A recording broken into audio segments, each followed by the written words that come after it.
கலைஞர் அவர்கள், தளபதி அவர்கள் இந்த விளையாட்டுத்துறையை மேம்பேறும் தனி கவனம் செலுத்த வேண்டும் என்று அவர் முடிவெடுத்திருக்கிறார்.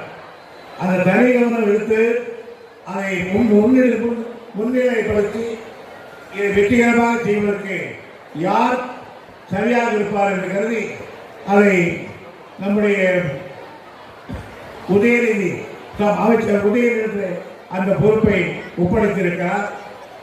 அவரும் அமைச்சரானால் கூட ஒரு போர்ட்ஸ்மேனை போலவே இப்பொழுதும் அந்த பனியனை போட்டு அதை கூட எம்பளத்தோடு தான் வருகிறார். நான் கூட சொல்லுவேன், இது என்னைக்கு காட்டுவேன் கேட்டேன், இன்றைக்கு காட்ட மாட்டேன், என்னைக்கு நான் போர்ட்ஸ் மந்திரியாகத்தான் எனக்கு விருப்பம் என்ற நேரத்தை தெரிவிப்பார். எனவே அவர் வந்த பிறகு இந்த விளையாட்டுத்துறை மேம்பாடு பெற்றிருக்கிறது. விளையாட்டில் வெற்றி பெற்றவர்களுக்கெல்லாம் தளபதி அவர்கள் சளைக்காமல் நிதியுதவி அளித்து வருகிறார்கள்.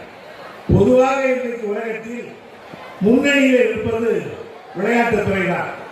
ஒரு காலத்தில் ஒரு நாடு, எந்த நாடு ஆட்டன் பாம் தயாரிக்கிறது, எந்த நாடு ஹைட்ரஜன் குண்டு தயாரிக்கிறது, எந்த நாடு ஆளில்லாத விமானத்தை போய் குண்டு போடுகிற அதிசயத்தை கண்டுபிடித்திருக்கிறது என்பதைதான் அது வல்லரசு நாடுகளிடையே ஒரு போட்டி இருந்தது.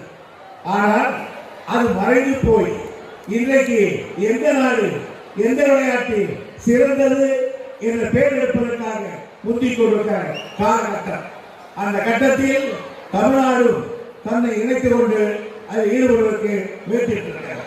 எனவே வெற்றி பெற்ற அனைவருக்கும் என்னுடைய பாராட்டு. இன்னும் வெற்றி பெறுவதற்கெல்லாம் என்னுடைய பாராட்டு.